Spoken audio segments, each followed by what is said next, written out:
Hey, what's up you guys? I'm Sara Lubratt, and today we are going to be reacting to one of the episodes of Masterclass's new series that they call Talking Shop, which is basically a series all about iconic people. Today we're going to be looking at Neil Gaiman, talking about the people that they look up to. And in this case, Neil Gaiman is talking about J.R.R. Tolkien. As soon as I saw this on Masterclass, I knew that I wanted to watch it and review it and talk about it with you guys. And so without further ado, if you're going to enjoy this video, make sure you give it a big thumbs up because that helps tell the YouTube algorithm that you liked my video and that somebody else might too. And subscribe if you want to see more videos like this. All right, of their quote-unquote season 1, this episode is the first one, and it's Neil Gaiman on J.R.R. Tolkien, and the description is Neil Gaiman muses on his love of J.R.R. Tolkien, learn about creative writing, finding inspiration in creating fantasy worlds, so this seems like it is right up my alley. It's 26 minutes long, so let's get into it.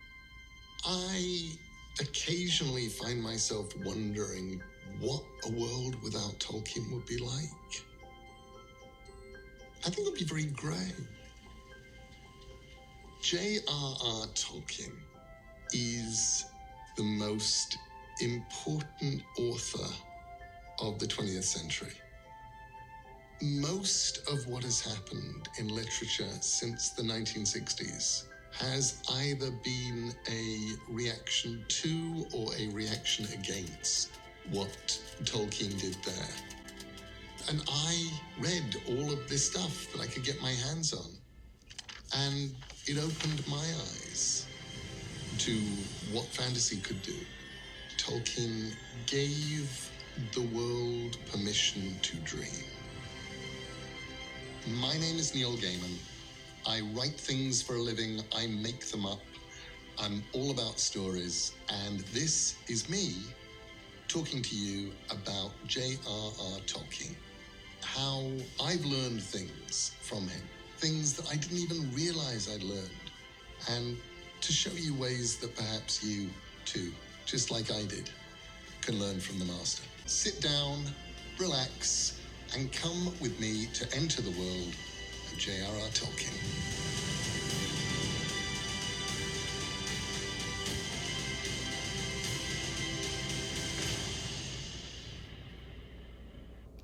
Okay, already have chills.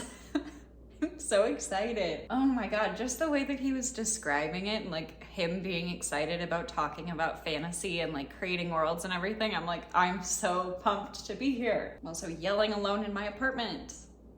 Great things. Most of the writers of my generation, the writers of the fantastic, were not only influenced by Tolkien, but they were influenced by the books that came back into print because Tolkien had just created single-handedly a viable genre in the 1960s.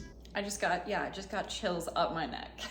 That's such an interesting concept, that because of Lord of the Rings, fantasy became like known as its own genre instead of just being kind of like random books. The idea that it didn't like exist before Lord of the Rings, which I don't know, I'm not looking up, I'm just going off of what Neil Gaiman said. This series caught fire with the counterculture.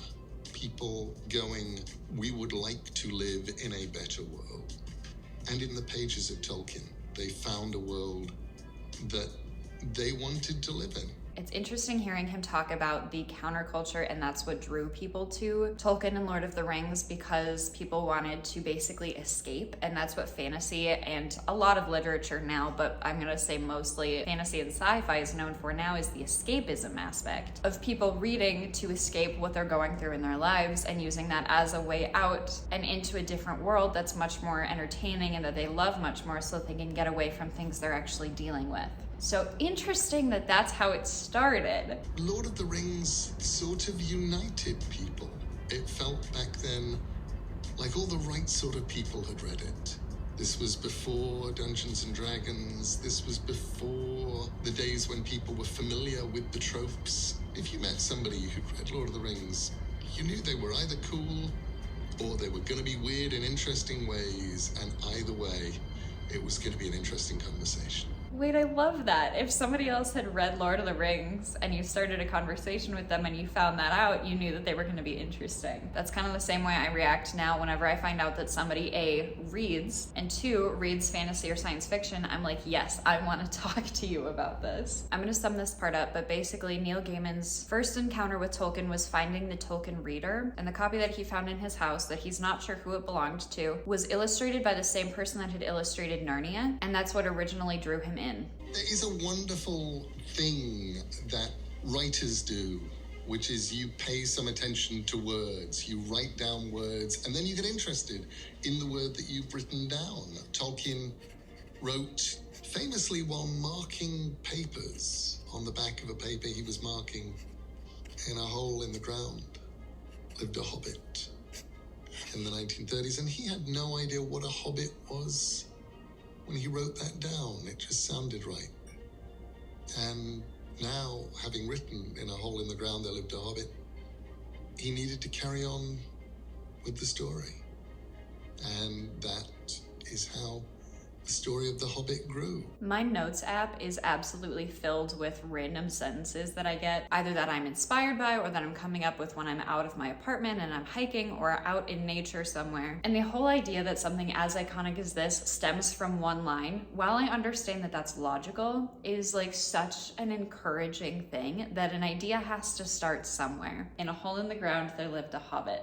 And then this massive thing was created from that. And that is how the story of The Hobbit grew. I wrote a letter to somebody named Caroline once. I misspelled her name, and I typed it Coraline, transposed the O and the A. And I wrote an entire book to try and find out who Coraline was. And I just thought, it's such a beautiful name. And then I thought, if you were called Coraline, people would get your name wrong all the time. And that was where Coraline began. A story can start anywhere. I didn't know that about Coraline, but yes, a story can start anywhere. Yes, it can. Oh my gosh. It's like a circle. Charles Fort once said that you measure a circle starting anywhere. And I think the same is true for any kind of story that you're going to build. You start it. Where do you start it? What do you start it with? You start anywhere. Honestly, it's making me feel so much better about the way that I write a first draft, because I have not been able to write linearly for most of them. I basically jump around and I just write the scenes that I know when I start, and then I go back through and I fill in the space between them. And I love this idea of a story can start anywhere. You can measure a circle starting anywhere on the circle. It's so well put. And then you just go around and you complete your circle. And really the whole point of writing is to make it look like you knew what you were doing all along. You write a book and then you make it seem like you knew what you were writing about the entire time is the same thing that he said in his masterclass, which I'm sure he's just repeating because that's a saying that he's known for, but it's still true. He went along. Now, I think as a storyteller, you have to let yourself discover things. And here was a very battered copy of The Fellowship of the Ring. It came with the proper map in the back, which it looks like I or somebody else at some point taped up. Here is somebody who was obviously having fun. He cares about the thing. I loved the songs and the poems. I loved the maps. I loved the entire process of the book and the feeling that somebody had thought it all through. That's so fun that he mentioned that. For the book that I'm currently writing, I call it Project DE. It's a high fantasy story. I had so much fun a long time ago making a map for it. I used the dry pasta technique, which is basically taking a box of dry pasta and dumping it out on a sheet of paper and just kind of like moving it around until you're happy with the overall shape. And then you draw the outline of it. Where pasta overlaps is where mountains might fall. Gaps in the pasta might be lakes or rivers. And then on top of that, some of my favorite things that I've written in Project DE itself have been poetry and things written in history books that one of the character ends up reading. There's something that as a creator, getting to create something that I created reads, if that makes sense. So something that one of my characters gets to read was such a cool experience. And I think that is like the most creative I've ever felt. And maybe if not the most, it's definitely up there because because it just was such a powerful feeling to be like, I just created something within something for the thing that I created to experience. It was really cool. So, of course, by the time I was 10 or 11, I was drawing my first maps of fantasy kingdoms. And every couple of decades, I will throw in, just for me, a reference to a location on the fantasy map that I drew when I was 11. And nobody knows except me, but I do, because I was on my map. Okay, that's so cute. The idea to leave those tiny little Easter eggs for yourself that kind of help honor the previous creative that you were. And so for him, when he was younger and creating these maps and then including those location names now on maps for himself, and he's the only one that knows where that comes from, that's so cute. Oh my gosh. If I told my therapist that I was gonna do that, she would love it. Also, I had a secret goal, which is I wanted to be the person who had written The Lord of the Rings. I would make sure that the 1-volume Lord of the Rings was with me at the bottom of my school bag at any time. Because, obviously, it was very unlikely, but it wasn't impossible, that I would somehow fall through a portal between dimensions and find myself in an alternate Earth in which Tolkien did not exist and he had not written Lord of the Rings, at which point I would have a copy. That's so funny because that reminds me of the movie Yesterday, I believe it's called, which is where the world wakes up one day and the Beatles never existed. So somebody starts rewriting and releasing all of the Beatles music under their name because this character believed that the world needed the Beatles. And so the idea that a young Neil Gaiman kind of approached it the same way of he was always going to have this book with him because if he ended up in a world where it didn't exist, he was going to need to share it. Oh my gosh. I'm like, I keep getting chills and I'm on like the verge of tears so far this entire time. And I'm 10 minutes into this 26 minutes. Now Neil Gaiman is going into the life of Tolkien and the fact that he fought in the Great World War, aka World War I. And it's been a while since I've seen the movie Tolkien, but it's making me want to watch that again because it touches more on his life. And I know that's somewhat fictionalized because it's a movie, but I want to watch that again. It always felt truer than true for me. Sam and Frodo are going through these dead marshes and seeing the faces of people who fell in battle hundreds and thousands of years before, staring up at them. And I thought that really is a place where an author is taking unimaginable pain and experiences that are monstrous and transmuting it into art and giving it back to us in a form that we can cope with. If fiction is going to matter, whether it's fantasy fiction or any kind of fiction, there has to be truth there. Truth in fiction is something else that Neil Gaiman touches on in his Masterclass, where no matter how fictionalized something is, there has to be some kind of truth to it, because the truth in the fiction is what makes it so much more personable to a reader. It makes it so much easier to read and digest. Maybe, but the more applicable it feels and the more real it feels to the reader because the truth is there. There has to be truth there. There has to be big, huge truths about what we're doing, who we are, what we think.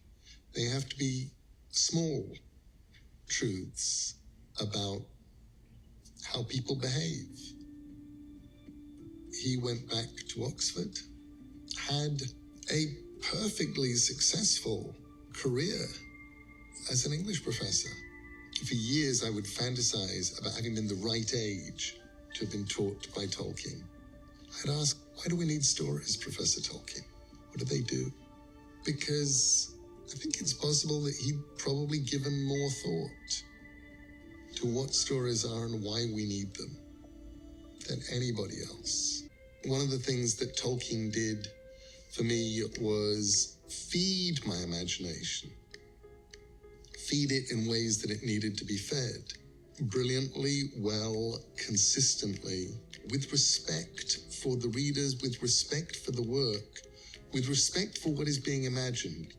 As an author, you have to remember that what you're trying to give a reader is enough to build and to collaborate with you, and not give them so much that they collapse trying to carry the effort of keeping your world in their heads. I'm trying to remember who said this, and if I can find it, I'll put it on the screen here. But I remember that somebody said, and it'll be kind of embarrassing if it was actually Neil Gaiman, but I remember that somebody is quoted for saying something along the lines of, say as much as you can, and then let the reader finish the rest of it in their heads, or give enough descriptions so that there's a foundation so that the readers can build on top of it, or something like that. The action of world building is a process of collaboration between the reader and the writer. I watched the first two Peter Jackson films.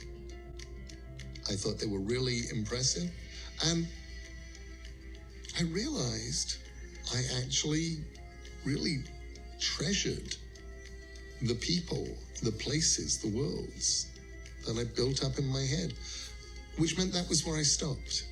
I never watched the third Peter Jackson film because mine was a collaboration between me and Tolkien. Oh, I just got chills again. I think that this is so true because as a reader, having some of the books that I've read be made into TV shows and movies, it turns out so differently than it is in my head because it's somebody else's vision. It's the director's vision, it's the scriptwriter's vision, it's just someone else's vision. It's not the characters I've created in my head, it's not how they look, it's not how the setting looks, it's not how the characters talk, etc. and so on. And I love this way that he's phrasing it as it's a collaboration between the author and the reader. Reading of prose. Every time you're given prose fiction, you're collaborating.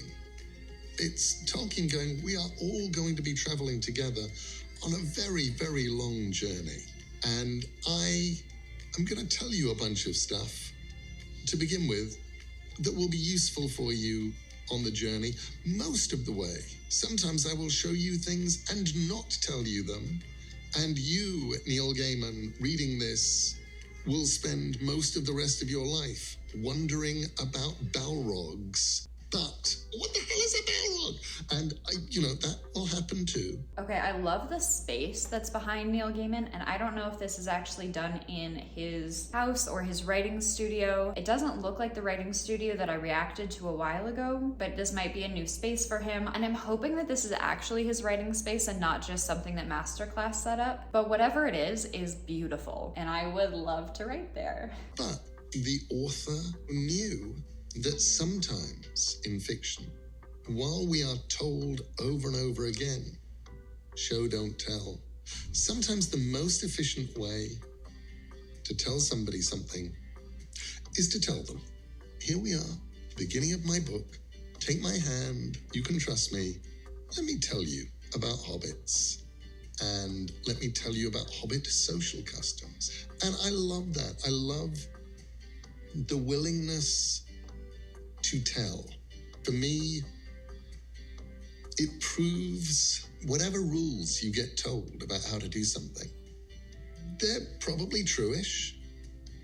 And if you do it with enough confidence and if you know what you're doing, you can break any of them. Learn the rules so that you can break them. Because if you know what the rules are, you know how to effectively break them so that it helps your story. That has been said in so many of my creative writing classes. Highly recommend. One of the strangest things for me is I love the idea of completely created worlds.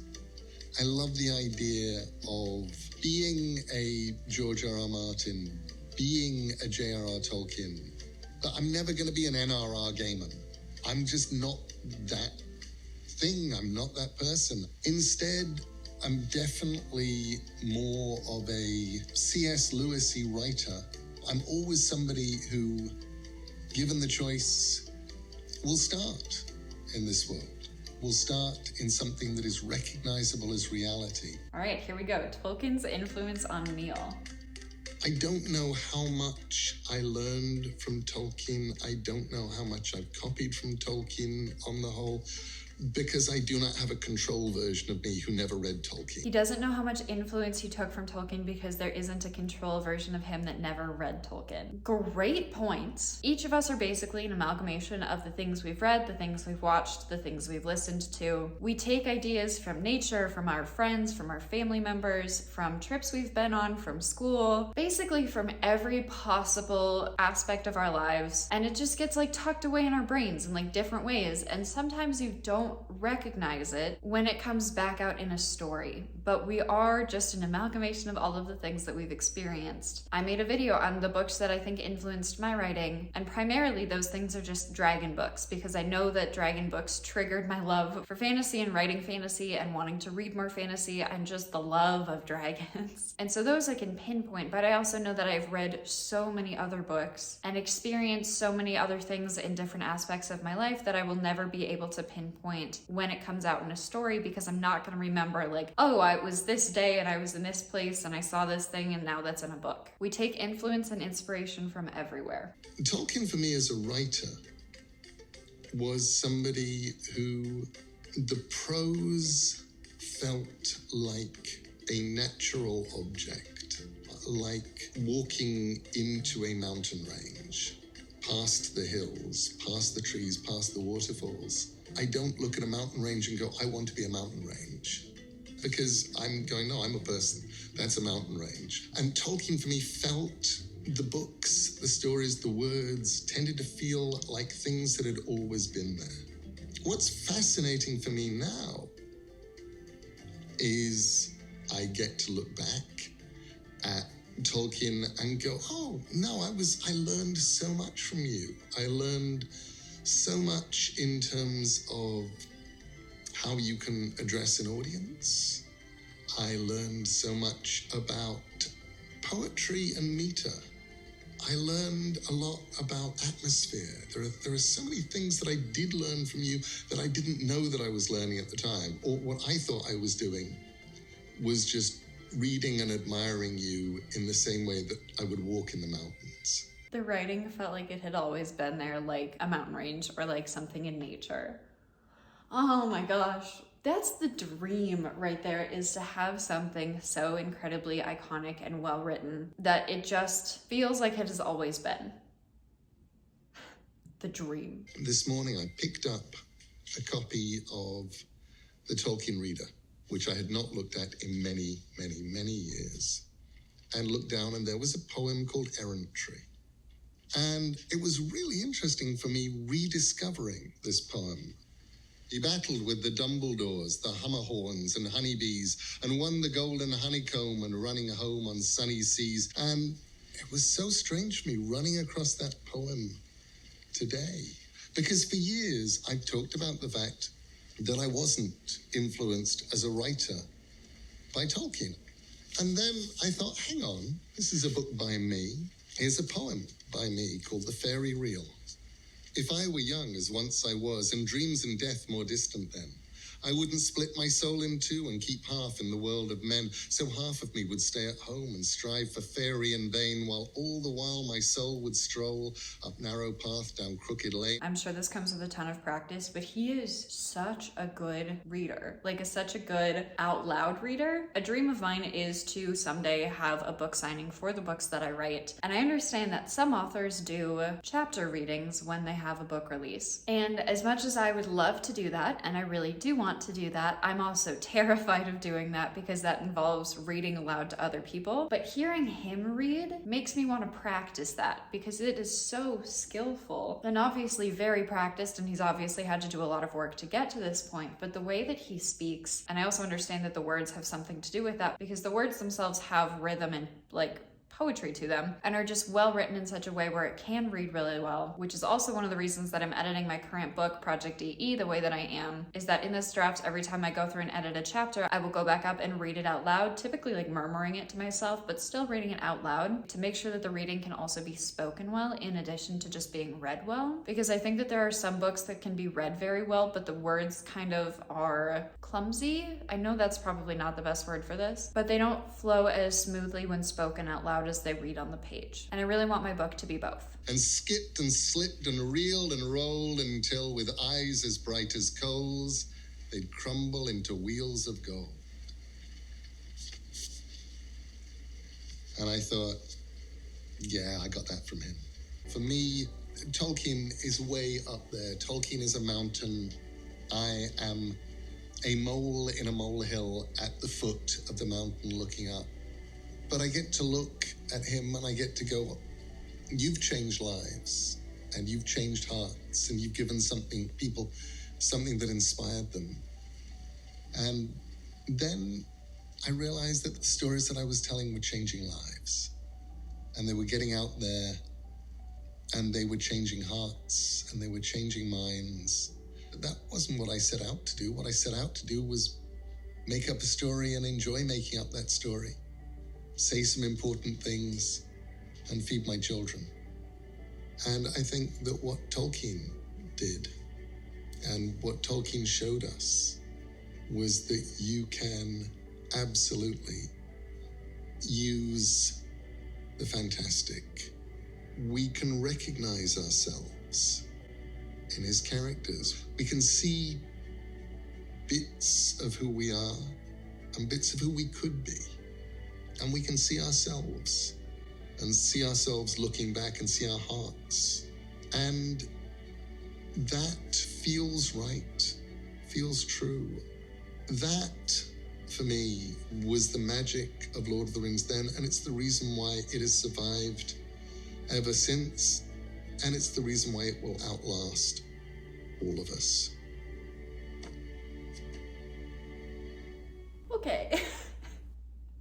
Fully gonna start crying. Oh, wow. That was so good. That was so good. Oh my gosh. I keep a running list of all of the things that really creatively inspire me, and this little masterclass is absolutely being added to that list. I feel like I could watch that like 8 more times and still be like tearing up by the end of it. It's so cool to hear such an influential author talk about one of his heroes in such a way where that influenced his writing without him really realizing it even. Because as he said, he's never really written anything as full fantasy as Tolkien has, except for one of the Sandman stories, but Tolkien influenced him in another way, and that was more on the poetry side of things and the wordplay side of things. And so even though he hasn't written something as quote-unquote Tolkien-esque as Lord of the Rings, Tolkien still influenced his writing and basically started the fantasy genre by using the escapism when it came out. Oh my gosh, that was so good. Man, okay. If you liked this video and have not already seen my video where I take Neil Gaiman's masterclass, I highly recommend it. If you want to see more videos like this, make sure you subscribe. If you are interested in checking out Masterclass, I have a link in my description. That is an affiliate link, so if you want to support my channel, I'd appreciate you going through that link. I'd love to know down in the comments below what your guys' biggest takeaway from this video was. Make sure you like and subscribe if you haven't already. Thank you guys so much for watching. I'm Sara Lubratt. I'm currently putting out 2 videos a week, typically on Mondays and Thursdays, and I will see you guys in the next video.